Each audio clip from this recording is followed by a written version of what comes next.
तो सुनिए पूज्य गुरुदेव जी के मुख कमल से, जिसमें परमात्मा कह रहे हैं कि आपने भगवान देखा नहीं।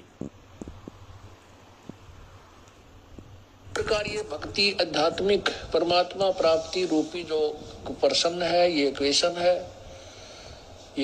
है, इसको हल करने के लिए, इसको सोल्व करने के लिए आपने इस दास को भगवान मानना पड़ेगा। तब आपकी आध्यात्मिक क्रियाएं सफल होंगी। अब सबसे पहले पूज्य गुरुदेव जी ने क्या कहा कि इस भक्ति मार्ग पे यदि आपको सफल होना है, इन आध्यात्मिक क्रियाओं को यदि सफल करना है, तो सबसे पहले आपने अपने गुरु को परमात्मा मानना पड़ेगा, गुरु को भगवान मानना पड़ेगा। तो एक जो गुरु भगत होता है, जो सतगुरु का शिष्य होगा और जो अपने गुरु के वचनों पे चलेगा, उसके लिए तो फाइनल हो गया। अगर कोई कहे कि गुरु जी का तो जन्म हुआ है, तो कोई बात नहीं भाई, गुरु जी का जन्म हुआ है, हमें इससे कोई ऑब्जेक्शन नहीं है। गुरु जी अंडे से पैदा हुए हैं या गुरु जी मां से पैदा हुए, हमें कोई ऑब्जेक्शन नहीं है। हमारे लिए सबसे बड़ा जो आदेश है वो है हमारे गुरुदेव का सत्संग रूपी आदेश, गुरुदेव का सन्मुख बोला गया आदेश। उसमें परमात्मा ने साफ साफ कह दिया कि आपने गुरु को भगवान मानना पड़ेगा।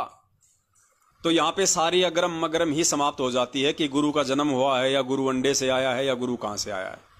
गुरु भगवान मतलब गुरु परमात्मा, गुरु बंदी छोड़। और बंदी छोड़ का सबसे पहला लक्षण, भगवान का सबसे पहला लक्षण होता है कि भगवान कभी किसी मां के गर्भ से नहीं आता। परमात्मा अजन्मा होता है, परमात्मा स्वयंभू है, परमात्मा प्रकट होता है।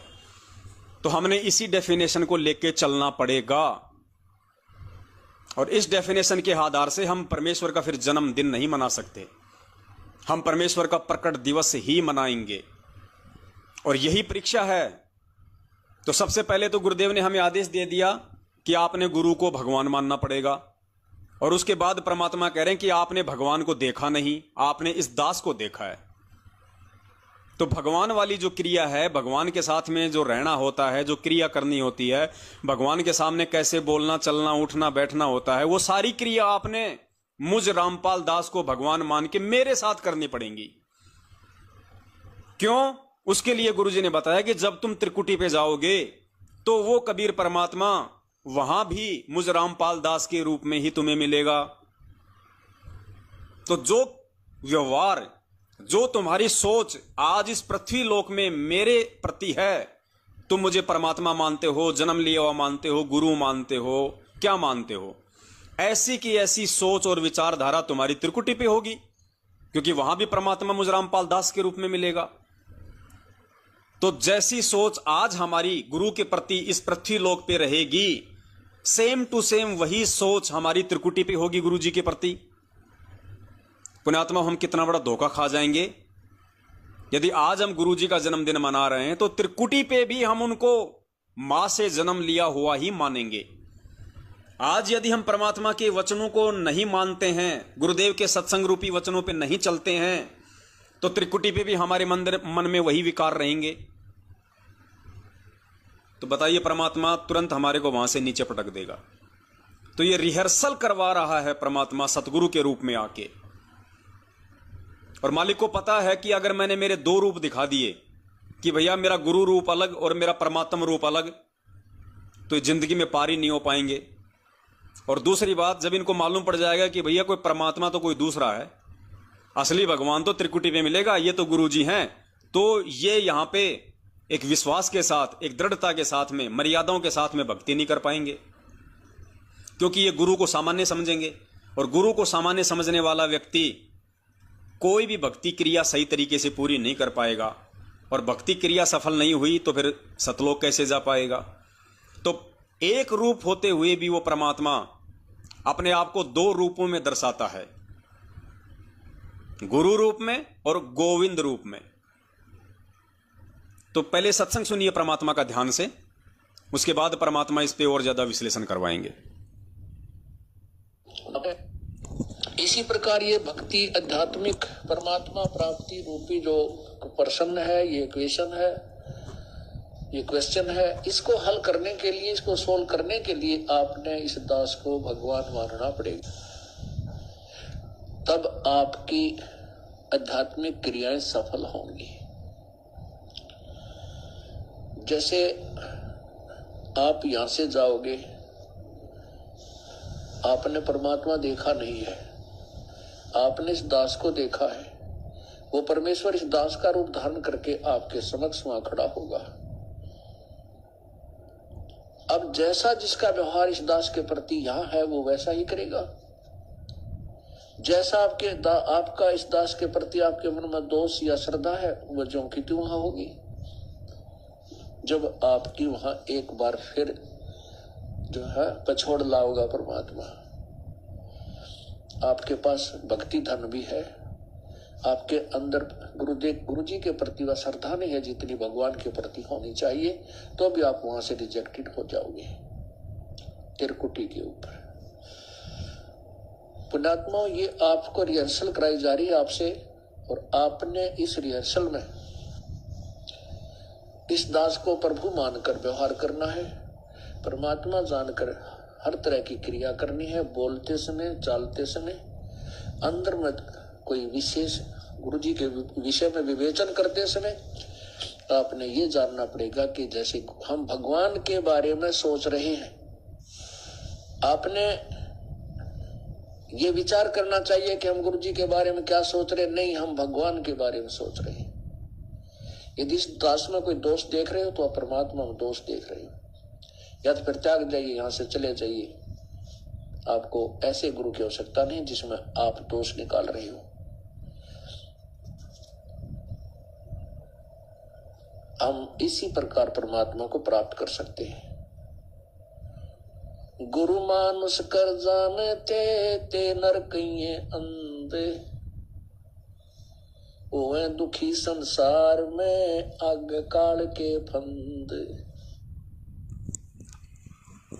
पुण्यात्मा, स्पष्ट कह दिया पूज्य गुरुदेव जी ने, यदि आप मुझ रामपाल दास में कोई दोष देख रहे हो तो समझो आप अपने भगवान में दोष देख रहे हो, आप परमात्मा में दोष देख रहे हो। और यदि आप मुझ दास में दोष देख रहे हो, गुरुजी कह रहे हैं, तो परमात्मा कह रहे हैं यदि आपको अपने गुरु में कोई दोष दिखाई दे रहा है तो ऐसे गुरु की कोई आवश्यकता नहीं है, फिर आपको त्याग दीजिए उस गुरु को। आप सफल नहीं हो पाओगे फिर। तो पुण्यात्माओं, गुरुजी का जन्मदिन मनाने का मतलब है गुरुजी में महादोष देखना। दोष ही नहीं, महादोष। अपने गुरु को मानुष मानना ये कोई सामान्य वाणी नहीं है जो हम रोज सुन लेते हैं, गुरु मानुष कर जानते ते नर कहिए अंधे। अरे गुरु को मानुष तो मान चुके हो भाई तुम लोग, उनका जन्मदिन मना के। मानुष मतलब मानव, आम प्राणी, जीव। इस वाणी में चाहे ये कह दो कि गुरु मानुष कर जानते, या ये कह दे कि गुरु को जीव कर जानिए, या गुरु को अपने जैसा कर जानिए। वो तो एक शब्द है मानुष। मानुष के तो बहुत सारे रूप हैं। अब भिखारी भी मानुष है, आम व्यक्ति भी मानुष है, अपने जैसा मानना भी उनको मानुष मानना है, उनका जन्मदिन मनाना भी मानुष मानना। क्योंकि जन्म किसका मनाया जाता है? जीव का। जन्म किसका होता है? जीव का।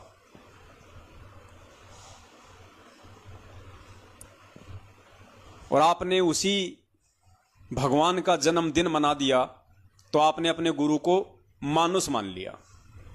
और मानुष मानने वाले के लिए परमात्मा ने कह दिया कि भैया तुम्हारा बेड़ा पार नहीं हो सकता, चाहे कोई कितनी बात बनाओ। स्पष्ट कह दिया परमात्मा ने, आपको ऐसे गुरु की कोई आवश्यकता नहीं है जिसमें आप दोष देखते हो। आप यहां से चले जाइए। मतलब और ज्यादा कर्म मत बिगाड़ो। अगर आप अपने गुरु में दोष देख रहे हो, अपने गुरु को अपने जैसा मान रहे हो, मानुष मान रहे हो, इससे अच्छा है नालायको भक्ति छोड़ दो। कम से कम तुम्हारे वो कर्म तो नहीं बिगड़ेंगे, तुम्हें फिर कभी परमात्मा किसी जन्म में संभाल लेगा।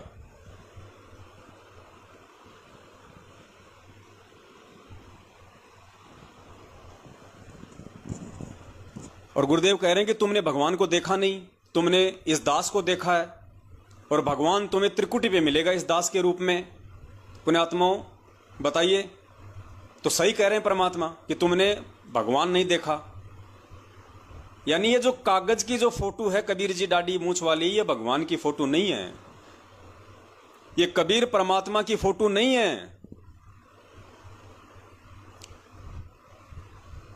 अपने आत्मा, वो परमात्मा तो किसी भी रूप में आ जाएगा, और आ गया, आंखों के सामने खड़ा है।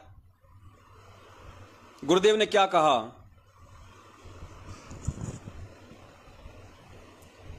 परमात्मा कहते हैं एक सत्संग में कि 650 साल पहले वाले भगवान की तो शकल तुम जानते नहीं, और वो भगवान आज आ जाए तो आज तुम उसको भगवान मानोगे नहीं, तो बात कैसे बनेगी? यानी भगवान है कौन? अगर तुम्हें लगता है कि 650 साल पहले कबीर परमात्मा आए थे, तो तुम्हें उनकी शकल का तो पता नहीं वो कैसे थे। 650 साल पहले तुम्हें तुम्हारे दादा परदादा की शकल ध्यान नहीं है। 650 साल पहले आए भगवान की शकल तुम्हें कौन बताएगा? ना उस समय कोई वो कैमरा था, ना कोई टीवी था, ना कोई वीडियो रिकॉर्डिंग करने का साधन था। तो गुरुजी कह रहे हैं कि 650 साल पहले भगवान आए, तुम्हें उसकी तो शकल याद है नहीं, और आज वो भगवान आ जाए उसको तुम भगवान मानोगे नहीं, तो फिर बात कैसे बनेगी? सुनिए परमपिता परमेश्वर के मुख कमल से।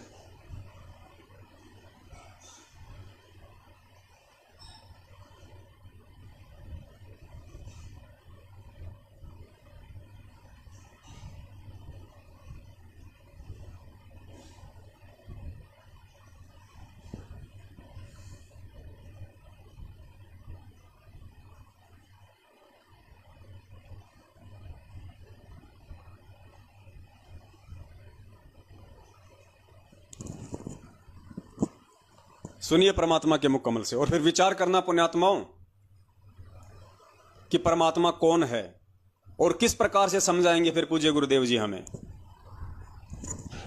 हमने गुरु जी को परमात्मा मानना पड़ेगा। उस समय तो परमात्मा स्वयं आए थे, लेकिन वो भूमिका गुरु की ही कर रहे थे, एक संत की कर रहे थे। और उस समय परमात्मा स्वयं आए हुए थे, तो भी ज्ञानहीन व्यक्ति, श्रद्धालु, अनुयायी, तो भी उनको एक सिंपल मैन मानते थे, एक भक्त गुरु संत ही मानते थे। क्योंकि ऐसे शक्त व्यक्ति जो होते हैं वो ज्ञान के तह तक नहीं पहुंच पाते। कितनी बार समझा लिया प्रभु ने, लेकिन एक वो अक्षर ज्ञान युक्त अज्ञानी संस्कृत भाषा बोलकर और उस भोली आत्माओं को गुमराह कर देता था कि तुम्हारा गुरु तो अशिक्षित है, उसको अक्षर ज्ञान है ही नहीं, वो वेदों और गीता के बारे में जानता ही नहीं, वो तो कोई बकवाद घड़ता है, झूठ बोलता है। तो हम वो अनुयायी जो प्रभु के थे वो विचलित हो जाते थे और वो मान लेते थे उस अज्ञानी अक्षर ज्ञान युक्त प्राणी की इन बातों को कि सचमुच हमारे गुरु जी तो अशिक्षित हैं, इसलिए ये वेदों और गीता को तो नहीं जान सकते। और वेदों और गीता जी के बारे में तो ब्राह्मण लोग ही सही बताते हैं, पुराणों के विषय में यही सही जानते हैं, क्योंकि सभी पुराण, सभी पवित्र सदग्रंथ, पवित्र गीता जी, पवित्र चारों वेद, पवित्र पुराण सभी संस्कृत लैंग्वेज के अंदर लिपिबद्ध है। इस बात का वो नाजायज फायदा उठाएंगे। परमात्मा ने इसलिए ये समय सेलेक्ट किया, ये टाइम सेलेक्ट किया कि पिछली पीढ़ी के अंदर शिक्षित होगा सारा समाज। उस समय ये मेरे को पहचान पाएंगे मेरे बच्चे, और इन काल के दूतों को ये धिक्कार देंगे, ठुकरा देंगे, छोड़ देंगे, त्याग देंगे। गुरु मानुष कर जानते ते नर कहिए अंध, ओए दुखी संसार में आगे यम के फंद। स्पष्ट कह रहे हैं परमात्मा गुरु जी को परमात्मा कि उस समय वो नकली धर्म गुरु नाजायज फायदा उठा गए हमारी अज्ञानता का, ज्ञानहीनता का, अक्षर ज्ञानहीनता का। तो पुण्यात्माओं, क्या आप चाहते हो कि आज भी ये सतलोक आश्रम मैनेजमेंट हरियाणा और दुनिया वाले शिक्षित होने के बावजूद, अक्षर ज्ञान युक्त होने के बावजूद हमारी मूर्खता का फायदा उठाएं नाजायज? क्या आज भी आप चाहोगे चंद सत्सेवकों को छोड़ के 70% संगत की मूर्खता का नाजायज फायदा गुरुजी को मानुष समझ के गुरुजी का जन्मदिन मनवा के काल भगवान ने मैनेजमेंट के माध्यम से उठा लिया। उस काल भगवान ने आप लोगों का नाजायज फायदा उठा लिया। 650 साल पहले की तरह गुरुदेव को मानुष जनवा कर परमात्मा कहते कि नालायकों, इसीलिए मैंने ये समय निश्चित किया था कि मेरे बच्चों को मैं आगे पिछली पीढ़ी में भेजूंगा, जन्म दूंगा, उनको शिक्षित करूंगा और शिक्षा के आधार से मेरे बच्चे मुझे पहचान लेंगे, धोखा नहीं खाएंगे। तो पुण्यात्माओं, परमेश्वर ने जिन अपने बच्चों से ये उम्मीद की थी वो बच्चे हैं सत्सेवक, जिन्होंने परमेश्वर को पहचाना उन्हीं के आशीर्वाद से, उन्हीं के ज्ञान आधार से, और पहचान के अपने परमपिता का प्रकट दिवस मनाया। अपने परमपिता परमेश्वर को प्रकट हुआ माना। साहेब और सतगुरु के बीच की खाई को मिटा डाला। गुरु और गोविंद दो नहीं, दो समझे वो दो जग जाई। तो गुरु गोविंद के बीच की खाई को सतसेवकों ने मिटा दिया है। दास सत्संग दूसरा निकाल रहा था, ये दूसरा निकल गया था।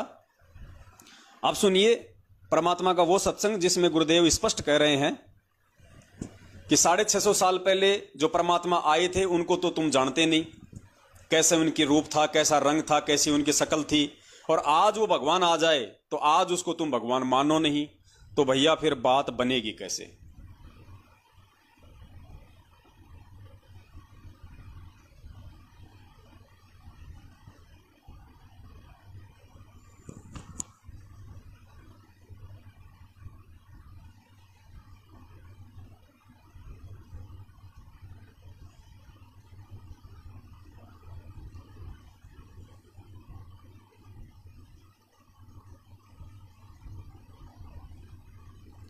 ये पुण्यात्माओं दास,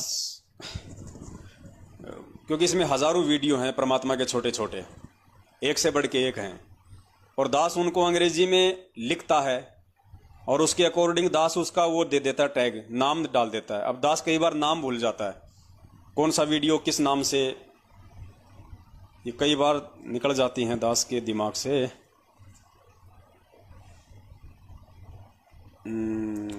दास को इसमें लैपटॉप में निकालना पड़ेगा, शायद इसमें मैंने डाला नहीं हो। शॉर्ट वीडियो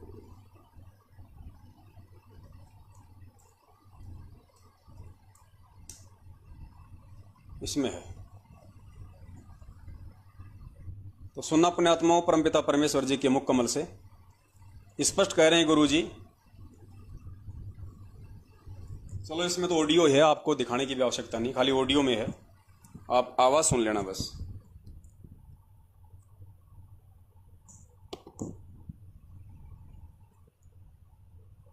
यदि इस दास के स्थान पर आज कबीर परमेश्वर भी आ जाते, क्योंकि जिस समय कबीर परमेश्वर जिस रूप में आए थे वो तो तुमने देखा नहीं, वर्तमान वाला ने, और वो परमात्मा किस रूप में आए थे ये तो जो हमने चित्र बना है तो हमारा एक अपना इमेजन है, अपना सपोजिशन है, अपना माना हुआ बनाया है। लेकिन वो परमात्मा अब आ जाए तो जिस रूप में वो पहले आया था वो तो तुमने देखा नहीं, और ईब जिसमें आ रहा उसने तो मानो को नहीं। क्या कहा पूज्य गुरुदेव जी ने? पूज्य गुरुदेव जी ने कहा कि अगर इस समय वो कबीर परमात्मा में उस दास के रूप में आ जाए, और फिर गुरु जी कह रहे हैं कि 650 साल पहले जिस रूप में आए थे वो तुमने देखा नहीं, और आज जिस रूप में आ जाए उस रूप को तुम मानने को तैयार नहीं। और फिर गुरु जी ने कहा कि पुण्यात्मा, तुम जो ये फोटो देखते हो, तुम जो ये चित्र देखते हो, कौन सा दाढ़ी मूछ वाला, गुरु जी कह रहे हैं ये तो काल्पनिक है, इमेजिन है, ये तो एक सोच आधार से लोगों ने बनाया है, ये चित्र परमेश्वर का नहीं है, भगवान का नहीं है। इसलिए दास मना करता है कि पुण्यात्माओं, एक समय तक ठीक था, हमने इस चित्र को भगवान मानना हमारे लिए वो जरूरी था, और पूज्य गुरुदेव जी के लिए भी एक समय तक, जब तक कि हमें ये ज्ञान नहीं था अच्छे से, तब तक इस चित्र को ही कबीर जी कह के पुकारना जरूरी था। लेकिन जब हमें ज्ञान दे दिया परमात्मा ने, हमें परमेश्वर ने अपनी पहचान करवा दी, कि भैया उस चित्र से बाहर निकल के मैं खुद तुम्हारे सामने आ चुका हूं। अब वो चित्र तुम्हें कुछ नहीं देने वाला, तुम्हारा कोई भला नहीं करने वाला, तुम्हें कोई सत्संग सुनाने वाला नहीं है वो चित्र। अब तो कम से कम जिंदा रूप में तुम्हारी आंखों के सामने खड़े कबीर परमात्मा को पूजो। या आज भी तुम इतना ज्ञान लेने के बाद भी 27 साल कम नहीं होती है, गधे को गीता पढ़ाई जाए तो सुर्ग चला जाए। और 27 साल से परमात्मा हम इंसानों को यह ज्ञान दे रहे हैं, सारे धर्मशास्त्र पढ़ा रहे हैं, और आज भी हम एक काल्पनिक फोटो के ऊपर आश्रित हो रहे हैं।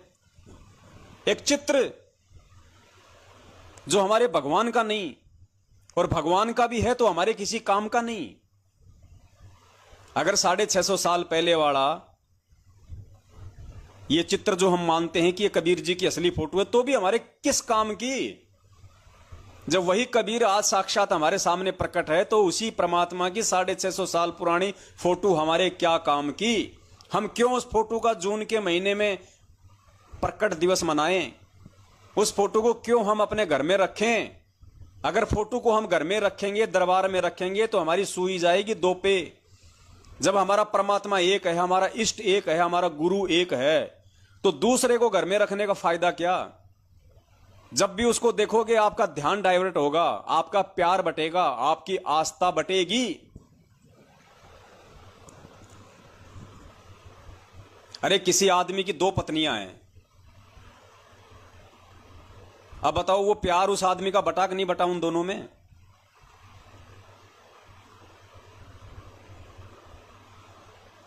पुण्यात्माओं, इसीलिए परमात्मा बार बार हमें समझाते हैं कि आत्मा का एक पति है, 2 पति नहीं है। और स्पष्ट कर दिया गुरुदेव ने इस कागज की दाढ़ी मूंछ वाली फोटो के विषय में कि ये तो काल्पनिक है। काल्पनिक मतलब ये तो मन की सोची हुई बात है।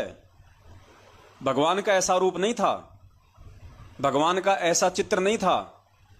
जब कबीर परमात्मा आए तो इस चित्र में नहीं आए। ये तो बनाते बनाते बनाते बनाते आप गूगल पे जाके देखो, कबीर दास के नाम से कबीर दास की फोटो इमेज आपको 50 प्रकार की मिल जाएंगी। किसी में काली दाढ़ी है, किसी में सफेद दाढ़ी है, किसी में बूढ़ा है, किसी में जवान है, किसी में पूरे कपड़े पहन रखे हैं, किसी में खाली लंगोटा सा पहन रखा है।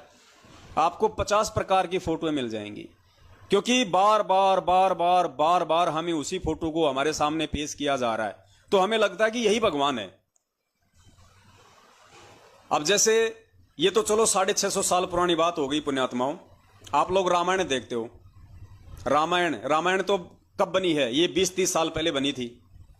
ये 20-30 साल पहले रामायण बनी है, और 20-30 साल में लोग उस त्रेता युग वाले रामचंद्र जी को तो भूल गए, वो कैसा था कैसा नहीं था। और वर्तमान में जिसने रामायण बनाई है, जो राम जो बना हुआ है, लोग अपने घरों में उसकी फोटो लगाने लग गए। उसको देखते लोगों को याद आ जाता कि राम, श्री राम, भगवान राम। अब बताओ, वो भगवान राम 30 साल पहले वो रामायण बना के आज वो बीड़ी सिगरेट पी रहा होगा, आज वो राजनीति में उतर रहा होगा, आज वो अपने काम धंधे में बिजी होगा। उसके बाद तो पता नहीं उसने कितनी और फिल्में बना दी, जिसमें उसने डाकू का रोल भी कर दिया, जिसमें उसने गुंडे का रोल भी कर दिया, जिसमें उसने साधु का रोल भी कर दिया, जिसमें उसने भिखारी का रोल भी कर लिया। लेकिन लोगों की सोच जो है अज्ञानता के कारण उस व्यक्ति को देख के ये बनी हुई है कि हो राम जय हो जय हो। कई तो टीवी के आगे ही दंडोत मार देते हैं कि जय हो भगवान श्री राम की, अयोध्यापति पुरुषोत्तम भगवान की जय। बताओ, ये है हमारी मानवीय बुद्धि का स्तर। अब बताओ, 30 साल में हमने उस व्यक्ति को, जिसने वैसी पता नहीं सैकड़ों फिल्में बनाई हैं, उसको आज हमने भगवान मान लिया, श्री राम मान लिया, और आज हम उसकी फोटो को अपने घरों में लगा रहे हैं। ये तो 650 साल पुरानी बात हो गई, ये तो नस नस में समा गई। तो पुण्यात्माओं, नस नस में जो अज्ञानता हमारे समाई हुई है, उसको ज्ञान आधार से बाहर निकालने के लिए ही परमात्मा आता है।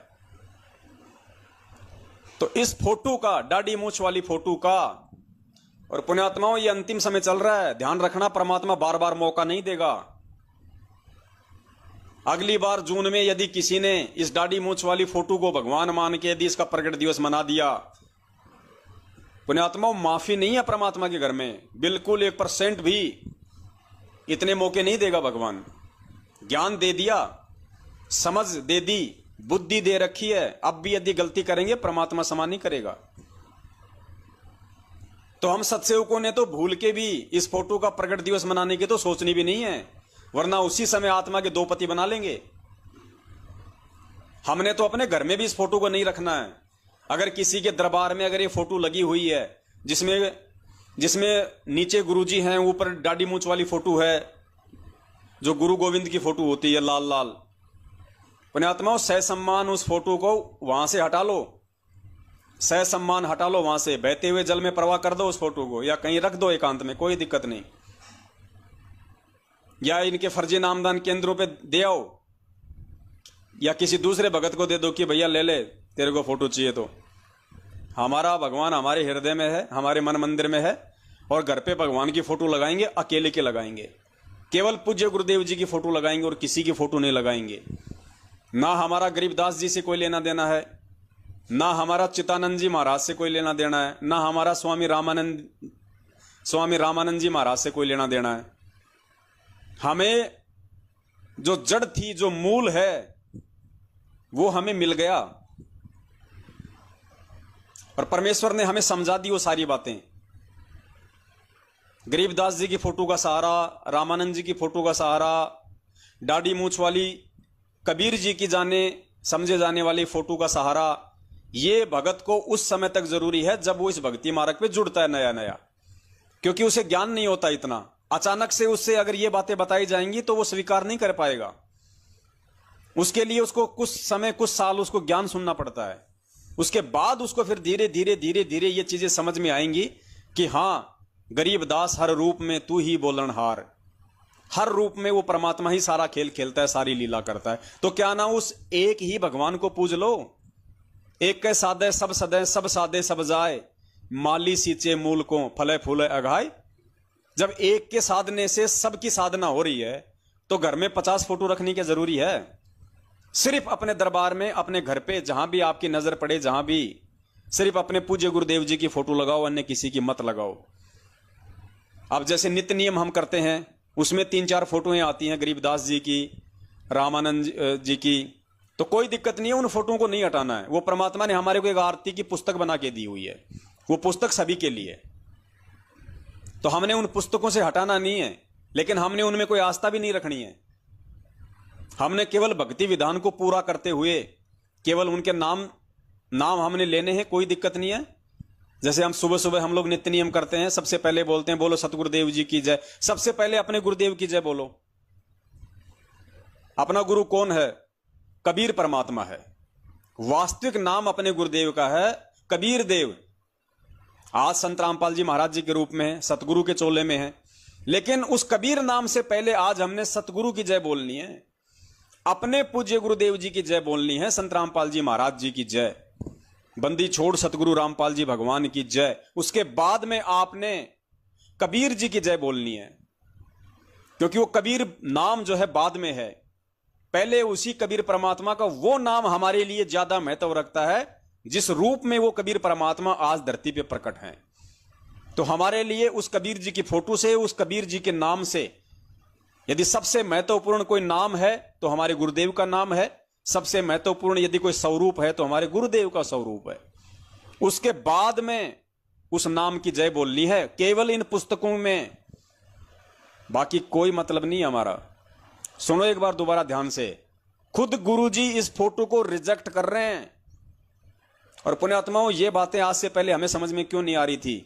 क्योंकि आज से पहले यदि ये बातें गुरुदेव भी गहराई से बताते, या और कोई भगत भाई इस पवन दास की जगह यदि कोई आ जाता संगत में परमात्मा की दया से, और यही बातें जो आज परमात्मा साध संगति के माध्यम से बुलवा रहे हैं, यही बातें यदि आज से 5 साल पहले कोई बोलता, पुण्यात्माओं, हमारे गले ये बातें नहीं उतरती। क्योंकि उस समय तक हम लोग नीचे से भक्ति से परिपूर्ण नहीं थे, यानी इन चीजों को समझने के लायक हमारी भक्ति नहीं बनी थी। अब इन चीजों को समझने के लायक परमात्मा ने हमारी भक्ति बना दी, इसलिए आज हमें ये चीजें बिल्कुल समझ में आएंगी कांटे की तरह। तो सुनो पूज्य गुरुदेव जी के मुख कमल से। और गुरुजी इस फोटो को एक काल्पनिक बता रहे हैं, इमेजिन बता रहे हैं, सपोजिशन बता रहे हैं। तो पुण्यात्मा, फिर हमारे लिए इस फोटो का महत्व क्या रह गया? क्योंकि हम तो गुरु भगत हैं, हम तो गुरु जी के वचन पे चलने वाले हैं। सुनिए परमात्मा के मुख कमल से एक बार दोबारा।